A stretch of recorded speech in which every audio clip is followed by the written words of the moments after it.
اور پیچھے اور میرے وکلا جو ان کے جونیئرز ہیں یہ بھی موجود ہیں. میں نے آپ سے کہا تھا نا کہ لوگوں نے کوشش کی کہ اس کو لسانی مسئلہ بنایا جائے، لیکن اللہ سے بڑی طاقت تو کوئی بھی نہیں ہے. چاہے مطلب پوری حکومت کی طاقت آپ استعمال کر لیں، لیکن اللہ تعالیٰ جب تدبیریں کرتا ہے تو ساری تدبیریں پلٹ جاتی ہیں. میں نے کوئی کوشش نہیں کی، لیکن کیونکہ میری نیت یہ نہیں تھی کہ میں کوئی لسانی بنیادوں پر اس معاملے کو ٹیک اپ کر رہا ہوں. میرا مسئلہ صرف یہ تھا کہ یہ شہر میرا ہے، اس شہر کے لوگ میرے ہیں، چاہے وہ کوئی بھی زبان بولتے ہوں. تو اللہ نے میری مدد کی، اور جب میں اے ٹی سی کی عدالت میں پیش ہوا، صحافی کچھ حضرات وہاں تھے، میں نام نہیں لوں گا، لیکن کچھ صحافی حضرات تھے، انہوں نے وٹنس کیا کہ میرے مقدمے میں مہاجروں کی بہت بڑی تعداد تھی، مہاجر وکلا کی. لیکن ایک آصف خٹک صاحب تھے، بہت اچھے وکیل ہیں، پرانے وکیل ہیں، وہ میرے کیس کی پیروی کے لیے بہت فعال تھے. الطاف حسین لنڈ ایک وکیل ہیں اور ہائی کورٹ کے وکیل ہیں اور بہت اچھے وکیل ہیں، وہ فعال تھے. اشتیاق جتوئی وہاں پر موجود تھے، اشتیاق جتوئی بہت فعال کردار ادا کر رہے تھے. یہ سارے وہ لوگ ہیں جو مہاجر نہیں ہیں. بابر تنولی تھے، بلاول تنولی تھے، یہ سب موجود تھے. سعید میتلو بھی تھے، سعید میتلو بھی تھے. تو اگر آفاق احمد لسانی کو معاملہ کر رہا ہوتا تو یہ وکلا میرے کیس کی پیروی نہیں کر رہے ہوتے.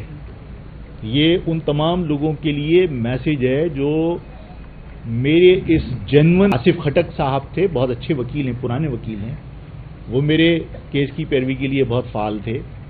الطاف حسین لنڈ ایک وکیل ہیں اور ہائی کورٹ کے وکیل ہیں اور بہت اچھے وکیل ہیں، وہ فعال تھے. اشتیاق جتوئی وہاں پر موجود تھے، اشتیاق جتوئی بہت فعال کردار ادا کر رہے تھے. یہ سارے وہ لوگ ہیں جو مہاجر نہیں ہیں. بابر تنولی تھے، بلاول تنولی تھے، یہ سب موجود تھے. سعید میتلو بھی تھے، سعید میتلو بھی تھے. تو اگر آفاق احمد لسانی کو معاملہ کر رہا ہوتا تو یہ وکلا میرے کیس کی پیروی نہیں کر رہے ہوتے. یہ ان تمام لوگوں کے لیے میسج ہے جو میرے اس جنون مسئلے کو کسی کے کہنے پر لسانی بنانے کی کوشش کرتے رہے اور ناکام رہے، کہ اس شہر کے جو بنیادی مسئلے ہیں ان کو لسانیت کا رنگ دے کر اس پر مٹی ڈالنے کی کوشش نہ کی جائے. میں اپنے اس مطالبے کو دہرا کر آپ کو یقین دلا کر کہ وکلا مہاجر قومنٹ کی مرکزی قیادت وہ انشاءاللہ تعالی اس شہر کے معاملات کے اوپر اب متحرک رہے گی. ہم حکومت کا پیچھا کرتے رہیں گے اور حکومت کے تمام جو ظلم اور ناانصافیاں ہیں انشاءاللہ تعالی اس کے خلاف ہم کام کریں گے. اور یہ جو میں آپ سے ایک عرض کروں، یہ جو تعصب دیا جاتا ہے نا کہ مطلب ہمارا اور سندھیوں کا کہ صاحب ہم اور سندھی کو خدا نخواستہ لڑ گئے خلاف ہے. میں نے ایک تو کہا کہ وکیل سارے آپ دیکھ لیجئے، میتھیو تھے یا جتوئی تھے یا لنڈ جو ایڈوکیٹ صاحب تھے، یہ سب غیر مہاجر ہیں، سندھی ہیں، بلوچ ہیں، فرا عوان تھیں، یہ سب لوگ تھے اور بہت فعال کردار ادا کر رہے تھے. ایک تو یہ تاثر غلط ہے. دوسرا، جو تاثر دینے والی پارٹی ہے وہ پارٹی پیپلز پارٹی نہیں ہے. پیپلز پارٹی جس پیپلز پارٹی کو ہم جانتے تھے وہ تو ذوالفقار علی بھٹو یا بینظیر بھٹو کی پیپلز پارٹی تھی. اس پیپلز پارٹی نے تو جو سندھی جنون سندھی ہے وہ بیچارہ سفرر ہے، وہ پریشان. میں آج بغیر کسی پروگرام کے میرے یہ دل کی آواز ہے کہ یہ رینجرز جو ہے وہ ایک طویل عرصے سے اس شہر میں تعینات ہے اور اس شہر میں آپریشن کر رہی ہے. ہر 90 ڈیز کے بعد پولیسنگ کے اختیارات اس کو دیے جاتے ہیں. ایسا ہے یا نہیں ہے؟ یہاں سے زیادہ کرائم انٹیریئر سندھ کے اندر ہے. میں آج آپ کے سامنے مطالبہ کرتا ہوں کہ اس رینجرز کو پورے سندھ کے اندر پولیسنگ کے اختیارات دیے جائیں جس طرح کراچی کے اندر ہیں، تاکہ سندھ کے جو رہنے والے دیہی علاقے کے سندھی ہیں وہ بھی کاروکاری اور جو وڈیروں کی بدماشیاں ہیں ان سے ان کی جان چھوٹے. آپ سب کا بہت بہت شکریہ. اگر کسی کے ذہن میں کوئی بات ہے تو کچھ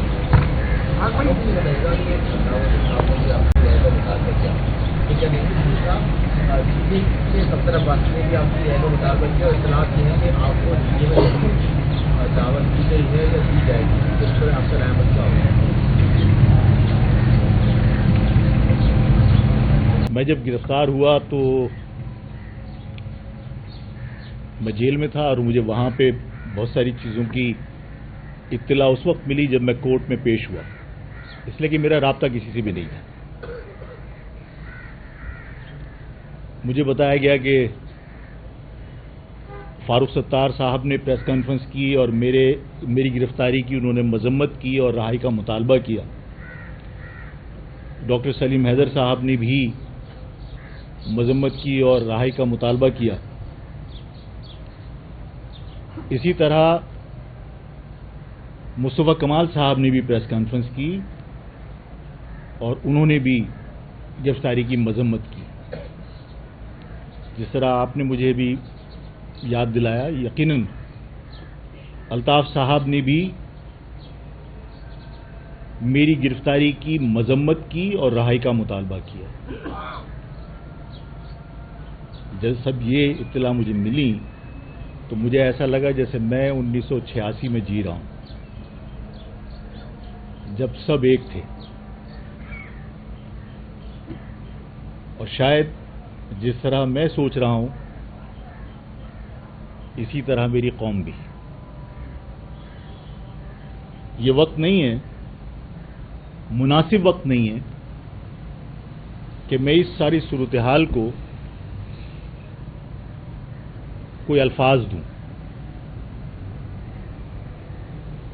لیکن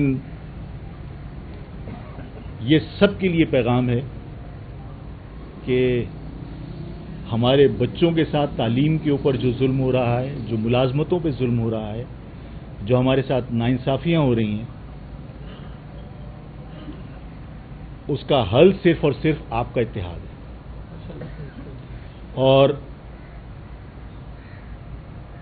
مجھے جو میرے پاس اعداد و شمار مجھے بتائے گئے،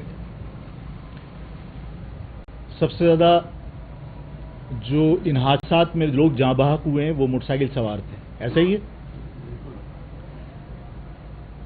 اس شہر میں، صرف کراچی شہر میں جو موٹر سائیکلیں رجسٹرڈ ہیں وہ کوئی لگ بھگ 45 لاکھ ہیں۔ یہ کچھ چھوٹی تعداد نہیں ہے۔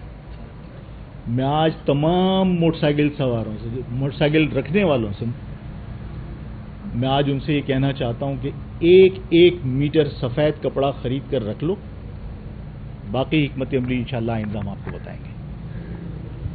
ٹھیک ہے؟ آپ سب کا بہت بہت شکریہ۔ جی ڈی اے کے صفدر عباسی صاحب نے بھی شکریہ ادا کیا۔ میں تاجر برادری کا بھی شکریہ ادا کرتا ہوں۔ میں صفدر عباسی صاحب نے میرے گرفتاری کے اوپر مذمت کی، اور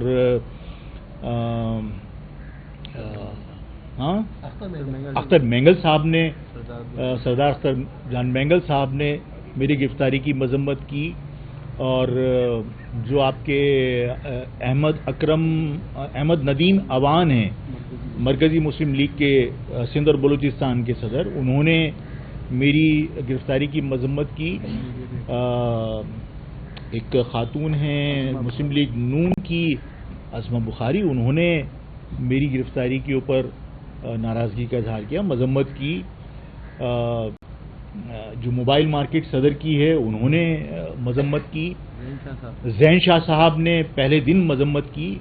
میں جتنے لوگ جنہوں نے، جو سیاسی قائدین ہیں، پورے احترام کے ساتھ اور پوری دل کی گہرائیوں کے ساتھ ان سب کا میں بہت شکریہ ادا کرتا ہوں کہ اس پریشانی میں انہوں نے میری ہمت بندھانے کے لیے اور حکومت کے اقدام کو کنڈیم کرنے کے لیے انہوں نے باقاعدہ بیان دیا اور مذمت کی اس آمرانہ اقدام کی، کہ میں نے تو اپنے شہر کے لوگوں کے لیے مطالبہ کیا تھا کہ بھئی آپ دن میں ٹینکر مت چلاؤ، تو اس پر گرفتار کر لیا، تو لوگوں نے اس پہ مذمت کی۔ میں ان کا شکریہ ادا کرتا ہوں۔ سوشل میڈیا کے جتنے ایکٹیوسٹ ہیں،